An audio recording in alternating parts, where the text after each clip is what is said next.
నమస్తే, welcome to Leo. మనతో ఉన్నారు తెలుగుదేశం పార్టీ అధికార ప్రతినిధి అప్సన్ రాజేష్ గారు. సార్ నమస్తే. నమస్కారం.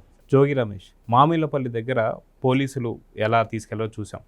వాస్తవానికి జోగి రమేష్ అండ్ వైసీపీ మొత్తం కూడా షాక్ తిన్నటువంటి వైన పోలీసులు తమ సత్తా ఏంటనేది చూపించారు. సో అది కాక పక్కన ఇంకోటి మనకి ఫైనల్ ఛార్జ్ షీట్ కూడా వచ్చేసింది ములకల చెరువు గురించి.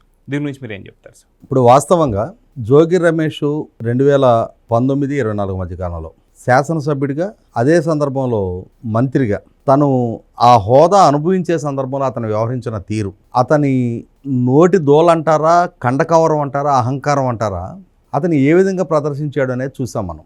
నాడు మాజీ ముఖ్యమంత్రి, నేడు ప్రస్తుత ముఖ్యమంత్రి చంద్రబాబు నాయుడు గారి ఇంటి మీదకి 100 మందితోటి దాడికి యత్నం చేశాడు. దానికి బహుమతిగా జగన్మోహన్ రెడ్డి ఆహా నా అనుచరుడు ఎంతటి వీరత్వాన్ని ప్రదర్శించాడు అని చెప్పని ఆయనకి వీరతాడేసినట్టుగా మంత్రి పదవి కట్టబెట్టాడు. ఆ మంత్రి పదవి దక్కిన తర్వాత కూడా జగన్మోహన్ రెడ్డి హయాంలో అమరావతి ప్రాంతంలో సెంటు స్థలాల పంపిణీ బహిరంగ సభ కూడా జరిగింది. ఆ బహిరంగ సభ వేదిక మీద నుంచి చంద్రబాబు నాయుడు గారిని, పవన్ కళ్యాణ్ గారిని, నాడు జగన్మోహన్ రెడ్డి గారి ప్రభుత్వాన్ని విమర్శిస్తూ ఉన్న రఘురామకృష్ణరాజు గారిని ఎంత జుగుత్సాకరమైన పదజాలంతో విమర్శ చేయాలో అంత జుగుత్సాకరమైన పదజాలంతో విమర్శలు చేశాడు. తర్వాత నిండు అసెంబ్లీలో కూడా అదే విధమైన భాషా ప్రయోగం చేశాడు. అటువంటి వ్యక్తి సహజంగా మనకి గ్రామాల్లో ఒక నానుడు ఉంటుంది, ఎవరైనా సరే మాట పడని రోషగాడు ఉంటే వాడు మాట పడడరా, వాడు రోషగాడు రా, వాడు నిప్పులాగా బతుకుతాడు రా, వాడు నిజాయితీపరుడు రా అంటారు. మరి ఇంతటి నోటి దురుస్తనాన్ని ప్రదర్శించిన జోగి రమేష్ కూడా అలా నిజాయితీపరుడేమో అని చెప్పని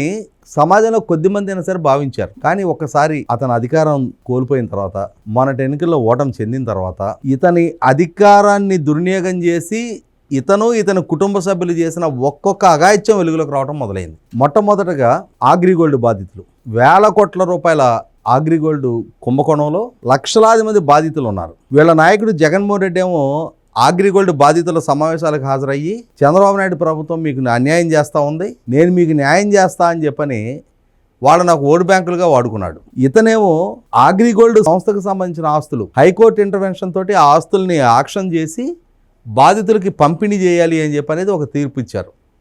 దానికోసం హైకోర్టు పర్యవేక్షణలో వేలం ప్రక్రియ నడుస్తూ ఉంది. దాంతో ఈ కంపెనీ యాజమాన్యాన్ని అరెస్ట్ చేశారు, వాళ్ళని జైలు పాలు చేశారు.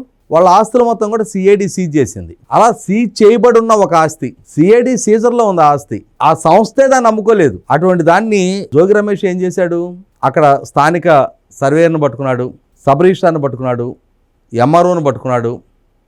వాళ్ళందరిని పట్టుకొని ఈ అగ్రిగోల్డ్ ఆస్తి పక్కనున్న సైటు తాను రిజిస్టర్ చేస్తున్నట్టుగా ఒక సేల్ చేసుకున్నాడు. చేసుకున్న తర్వాత కరెక్షన్ డీడ్ పెట్టి ఈ అగ్రిగోల్డ్ ఆస్తి సర్వే నెంబర్లు వేయించి మళ్ళీ ఇంకొక డీడీ చేయించాడు. దాంతో సిఐడి సీజర్లో ఉన్న అగ్రిగోల్డ్ సంస్థ ఆస్తి ఆ సబ్ రిజిస్ట్రారు, ఎంఆర్ఓ సహకరించడంతో, సర్వేయర్ సహకరించడంతో ఇతనికి దగలబడింది. దాన్ని ఇమ్మీడియట్గా మళ్ళీ వేరే వాళ్ళకి అమ్మేసి సొమ్ము చేసుకున్నాడు. అంటే ఆస్తి నీది కాదు, ప్రభుత్వోద్యోగుల్ని నీ అధికార హోదాను అడ్డుపెట్టి వాళ్ళని బెదిరించి నీ పరం చేసుకున్నావు, దాన్ని అమ్మేసుకున్నావు, సొమ్ము చేసుకున్నావు. ప్రభుత్వం మారిన తర్వాత ఈ అంశం వెలుగులోకి వచ్చింది. చంద్రబాబు నాయుడు గారి ప్రభుత్వం దాని మీద లోతైన విచారణ జరిపింది. ఇతని ద్వారా జరిగిన ఈ మోసం వెలుగులోకి వచ్చింది. ప్రభుత్వం ఏం చేస్తుంది, ఆ లావాదేవీని రద్దు చేస్తుంది.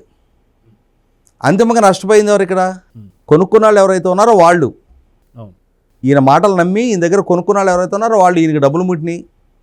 ఆస్తి మళ్ళీ ఇప్పుడు ప్రభుత్వం ఆ లావాదేవీలు రద్దు చేయడంతో మళ్ళీ అగ్రిగోల్డ్ సంస్థకే చెందుతుంది.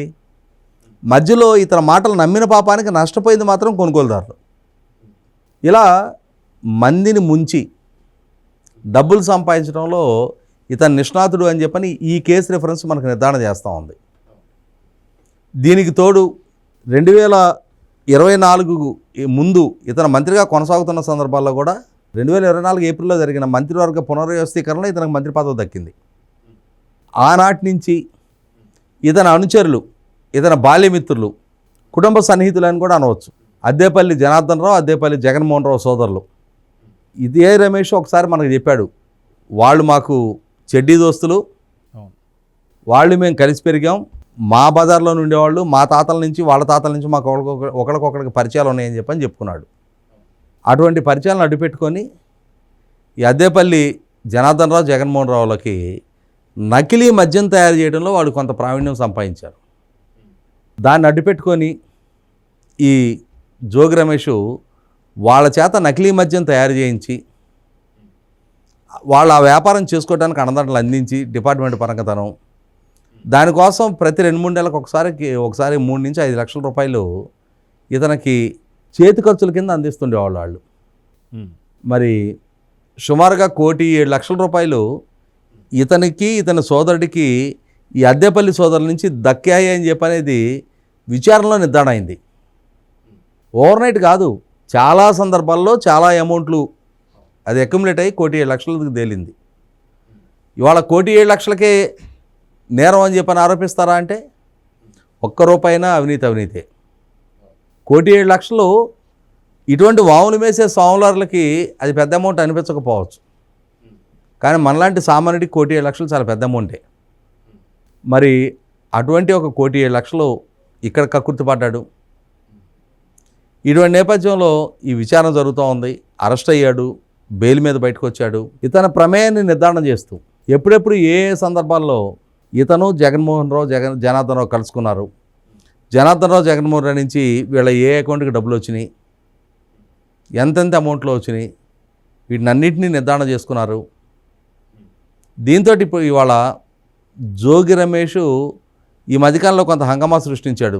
అరెస్ట్ అయ్యి జైలు నుంచి బయటకు వచ్చిన తర్వాత దేవుడి గుళ్ళ ముందుకెళ్ళి ప్రమాణాలు చేసి నేను అమాయకుడిని, ఆణిముత్యాన్ని, స్వాతిముత్యాన్ని, చంద్రబాబు అన్యాయంగా నన్ను ఇరికిస్తా ఉన్నాడు, నేను అసలు ఏ పాపం ఎరగను, బలహీన వర్గాల వాడిని కాబట్టి నన్ను ఇరికిస్తున్నారు అని చెప్పని కొత్తగా సమాజం మీద ఆధిపత్యం ప్రదర్శించినాడు, నోడుదల ప్రదర్శించినాడు. నేను బలహీన వర్గాలని, ఎదుటివాళ్ళు రాజకీయంగా హోదా కలిగిన వాళ్ళు అనే విఘ్నతేం ప్రదర్శించలా. ఈరోజు పరిణామాలు తనకి ప్రతికూలంగా పరిణమించిన తర్వాత ఇప్పుడు బలహీన వర్గాలు గుర్తొస్తూ ఉన్నారు. అంటే బలహీన వర్గాల పేరు చెప్పి ఎక్స్క్యూజ్ పొందాలని చెప్పని చూస్తున్నాడు. 100% అతనికి అండగా నిలవటానికి ఎవరు సిద్ధంగా లేరు. ఖచ్చితంగా వైసీపీ పార్టీ వాళ్ళకి సంబంధించిన నాయకుల ఒక్కొక్క అవినీతి, అరాచకాలు, ఆక్రమణలు వెలుగులోకి వస్తున్న కొద్దీ విస్తుగొలిపే వాస్తవాలు తెలుస్తూ ఉన్నాయి మనకి. కాబట్టి ఈ అంశం కూడా జగన్మోహన్ రెడ్డి మరో అనుచరుడు మరొకసారి అరెస్ట్ కావడానికి రంగం సిద్ధమవుతున్నట్టుగా ఉంది. ఇవాళ పూర్తి స్థాయి విచారణ జరిపిన తర్వాత ఛార్జ్షీట్ వాళ్ళ అంటే పూర్తి స్థాయి ఛార్జ్షీట్ వాళ్ళ న్యాయస్థానానికి సబ్మిట్ చేసిన నేపథ్యంలో అసలు ఎందరో అక్యూజ్డ్ ఉన్నారు, ఎవరెవరు ఏమేమి రోల్ ప్లే చేస్తారు, ఎంత వాల్యూమ్ ఆఫ్ కరప్షన్ అక్కడ చోటు చేసుకుంది, ఇవన్నీ కూడా నిర్ధారణ అవుతూ ఉన్నాయి. కాబట్టి 100% ఈ అంశం వెలుగులోకి రావడం ద్వారా జోగి రమేష్ అసలు స్వరూపం ఏంటి అనేది ప్రజలు కూడా అర్థం చేసుకోవడానికి ఆస్కారం కలిగింది. సో చూద్దాం సార్, ఖచ్చితంగా ప్రతిసారి కూడా అరెస్ట్ అయిన ప్రతిసారి బీసీ కార్డు ప్రదర్శిస్తున్నటువంటి జోగి రమేష్ నిజ స్వరూపం అయితే బయటపడిపోయింది. సో కూటమి ప్రభుత్వం కఠిన చర్యలు తీసుకుని అయితే కోరుకుందాం. నమస్తే సార్. నమస్కారం. Please subscribe to Leo news for more videos.